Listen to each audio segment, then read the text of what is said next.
চলো তোমাদেরকে আজকে হিঙে ছাতু ভরা কচুরি করে দেখায়। তার জন্য নিয়ে নিয়েছি 1 বাটি ছাতু, 1 চামচ জিরে, 1 চামচ মৌরি, 1 চামচ জোয়ান, 1 চামচ ধনে আর 4টে শুকনো লঙ্কা। প্রথমে আমি এই মশলাগুলোকে হালকা তাওয়াতে ভেজে গুঁড়ো করে নেব। জানো তো, এই ছাতু ভরা কচুরিটা আমি আমার শাশুড়ি মায়ের কাছ থেকেই শিখেছি, তাই ভাবলাম তোমাদের সঙ্গেও শেয়ার করি। তোমাদের সাথে গল্প করতে করতে দেখো আমার এটা মোটামুটি ভাজা হয়ে গেছে। তো এবার আমি এই মশলাটাকে একটা বাটিতে নামিয়ে রাখবো। একটু ঠান্ডা হওয়ার পর তারপরে এটাকে আমি পাটায় বেটে নেব। তোমরা চাইলে এটা মিক্সিতেও গুঁড়ো করে নিতে পারো, তবে আমার মনে হয় যে কোনো মশলা পাটায় বাটলে তার স্বাদই অন্যরকম হয়।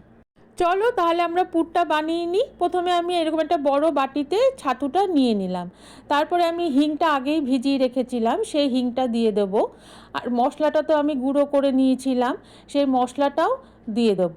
তারপরে পরিমাণ মতো লবণ দেব, একটু মিষ্টি দেব, দিয়ে অল্প অল্প জল দিয়ে আমি ছাতুটাকে মেখে নেব।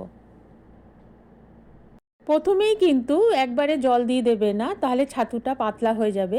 অল্প অল্প জল দিয়ে ছাতুটা মাখতে হবে। দেখো আমার ছাতুটা খুব ভালোভাবে মাখা হয়ে গেছে। এটা আমি এবার 10 মিনিটের জন্য রেখে দেব। চলো এবার দইয়ের জন্য আটাটা মেখে নিই।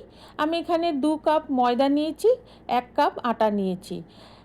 তোমরা চাইলে পুরোটা আটা দিয়েই করতে পারো, কিন্তু যেহেতু এটা কচুরি, ময়দা দিয়ে করলে এটা একটু টেস্ট হবে। তার মধ্যে 2 চামচ সাদা অয়েল আর লবণ মিষ্টি দিয়ে আমি আটাটা ভালোভাবে মেখে নেব। জানো তো বন্ধুরা, এই হিঙে ছাতু ভরা কচুরিটা এত ভালো খেতে হয়, তোমরা অন্তত একবার এটা খেয়ে দেখো। দেখো আমার ময়দা মাখাও হয়ে গেছে। ওপর থেকে আমি 1 চামচ সাদা তেল দিয়ে আমি এটা 5 মিনিটের জন্য ঢেকে রেখে দেবো। চলো এবার তৈরি করা যাক। আমি যে ময়দাটা মেখে রেখেছিলাম সেখান থেকে অল্প একটু ডো নিয়ে সেটাকে 2 হাত দিয়ে একটু গোল করে নেব। মাঝখানটা একটু বেশি করে ডিপ করব, যাতে ছাতুর যে পুরটা করে রেখেছিলাম সেটা ভালোভাবে ওর মধ্যে বসে যায়। এবার একটু আঙ্গুল দিয়ে প্রেস করে নেব। দেখো আমার সবকটা ডো তৈরি হয়ে গেছে। এবার আমি একে একে বেলে নেব। বেলার সময় একটু খেয়াল রাখবে, খুব বেশি চাপ দিয়ে বেলবে না, তাহলে পুরটা হয়তো বেরিয়ে যেতে পারে। এবার আমি গ্যাস অন করে কড়াই বসিয়ে দিয়েছি। তেলও আমার গরম হয়ে গেছে। এবার আমি একটা করে ছেড়ে দেব। দেখো কি সুন্দর ফুলেছে।